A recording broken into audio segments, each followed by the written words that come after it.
What if I told you that everything you think you know about how slavery began in America is missing the most crucial detail? That the story your children are learning in school leaves out the heart-wrenching truth about 20 human beings whose names were never recorded, but whose arrival changed the trajectory of an entire nation forever. Before we dive into this story that will leave you wondering what else was left out of our history books, make sure you hit the subscribe button. We're building a community of parents and grandparents and educators who refuse to let the real stories of our past be erased or forgotten. You know, when I first heard the true story behind the White Lion, I had to stop reading. I thought about my own grandchildren and realized they would never hear this story in their classrooms. They would never know the names of the kingdoms these people came from or understand that they were not just slaves. They were mothers and fathers and children with rich cultures and histories. That moment changed everything for me, and it's the very reason why I'm here before you today.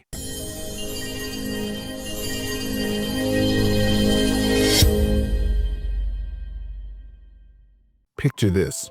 It's late August, 1619. The morning mist rises from the James River as the English ship approaches Port Comfort in what we now call Virginia.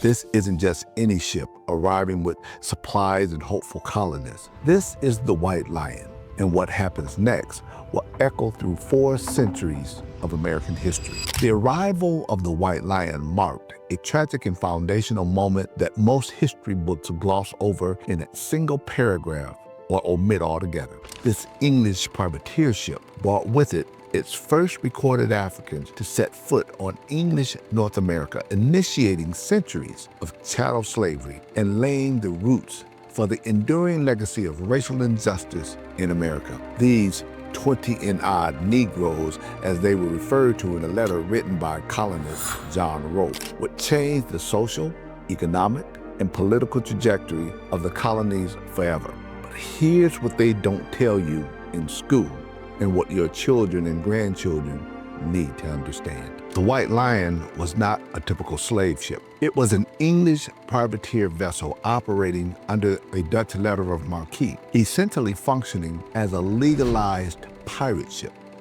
Think about that for a moment. Legalized piracy that would determine the fate of millions. See, during the early 17th century, England was still building its overseas empire and had not yet fully entered the transatlantic slave trade. However, privateering gave English seafarers an early opportunity to participate indirectly in the growing Atlantic economy, which increasingly relied on enslaved African labor.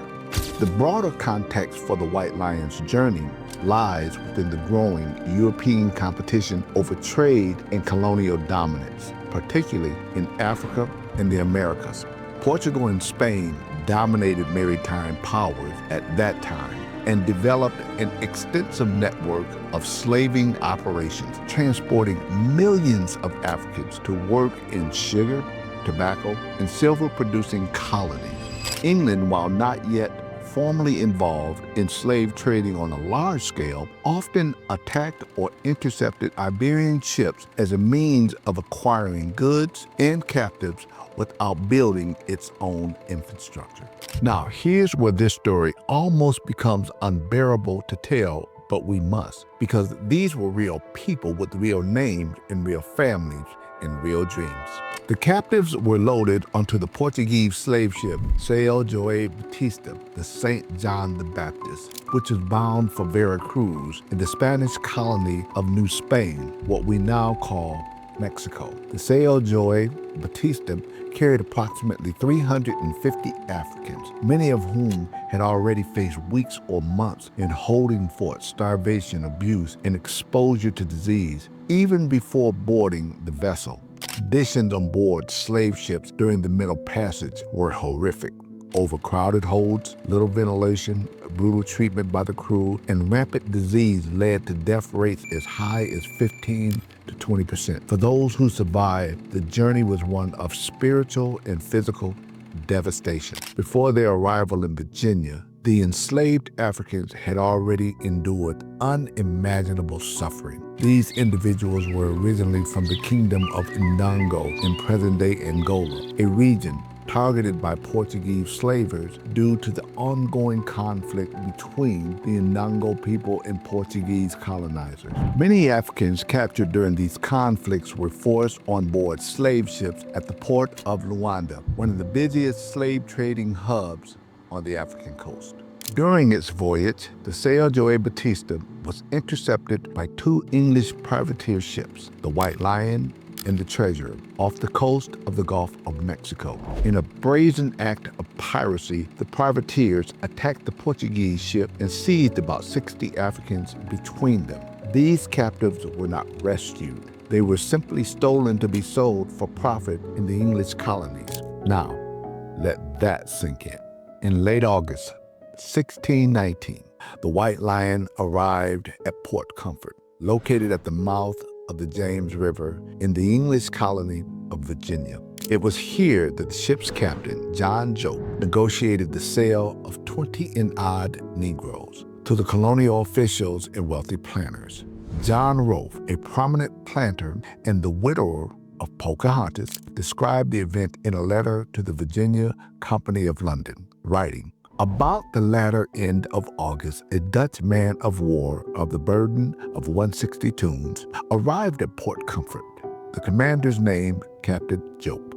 He bought not anything but 20 and odd Negroes, which the governor and Cape merchants bought for victuals." This moment marked the first documented arrival of enslaved Africans in English North America. Although the institution of slavery was not yet fully codified into law, these individuals were forced into labor with little or no hope of eventual freedom. Now, if you're finding this as eye-opening as I did when I first discovered it, make sure you subscribe and ring that notification bell, because there's much more to this story that our children need to know. The expression 20 and odd Negroes appear in only one contemporary document, Rolfe's letter, but it has come to symbolize the beginning of African enslavement in English America. The phrase 20 and odd is believed to mean approximately 20 rather than 20 plus some extra. It reflects the vague language often used by colonial writers when discussing people they did not consider fully human or worthy of exact enumeration. It's also possible that some captives died during the voyage from the Gulf of Mexico to Virginia, or were sold or transferred elsewhere, which might explain why Rolfe referred to an approximate rather than an exact number. Some accounts suggest the treasurer arrived shortly after the White Lion and may have sold additional Africans elsewhere in the colony or even taken them to Bermuda. The ambiguity of the phrase reflects a disturbing historical truth. The lives of enslaved Africans were often reduced to estimates in property and transactions. Their names were not recorded, their stories not told, and their humanity not recognized. Let us never forget that it was these 20 and odd individuals that laid the foundation for the African-American presence in what would later become the United States. The Africans who disembarked from the White Lion likely worked in the tobacco fields alongside the white indentured servants. Some historians argue that these early Africans may have had a chance for freedom after a term of service, but that soon vanished. As tobacco production expanded and labor demands grew, the colonial elite increasingly turned to race-based slavery as a more profitable and permanent solution. By the mid-17th century, Virginia and other colonies began to pass laws that codified slavery and racial hierarchy. These laws removed any ambiguity about the status of Africans and their descendants, legally binding them to perpetual servitude. Children born to enslaved mothers were declared slaves, regardless of the father's status. Freedom became nearly impossible to obtain, and a brutal racial caste system emerged that would endure for generations. The arrival of the White Lion in 1619 was a watershed moment in American history. It marked the beginning of African enslavement in English North America and set the stage for centuries of racial oppression, resistance, and resilience. The 20 and odd Negroes were not just passive victims in history. They were the first in a long line of African Americans who would shape the influence in every aspect of American life, from agriculture to politics, from culture to resistance and movements. Understanding this moment requires more than just recognizing a date. It demands that we confront the painful truths about how slavery began and what it became in the United States, and how its legacy continues to shape the nation today. By remembering the White Lion, the São João Bautista, and the unnamed Africans who survived the Middle Passage, we honor their suffering, resilience, and the foundation they laid in the ongoing story of America. This is the history they're not teaching your children or grandchildren in school. This is history that is being erased from textbooks and curriculums all across the country. But together, we can change that. I need you to do some things for me. First, hit the subscribe button and ring the notification bell so you'll never miss these videos that are crucial to every family who needs to know the truth. Another thing I need you to do is share these videos with other parents and grandparents and educators in your life. Comment below because I'd like to know your thoughts. And join our private Facebook group where these conversations continue and we share the resources. The link is in the description below.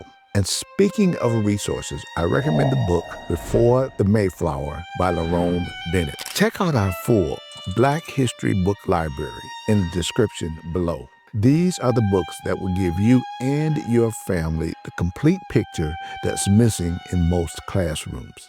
Don't let them erase our history. Don't let the stories of the 20 and odd Negroes be forgotten. And hey, I'll see you at the next video.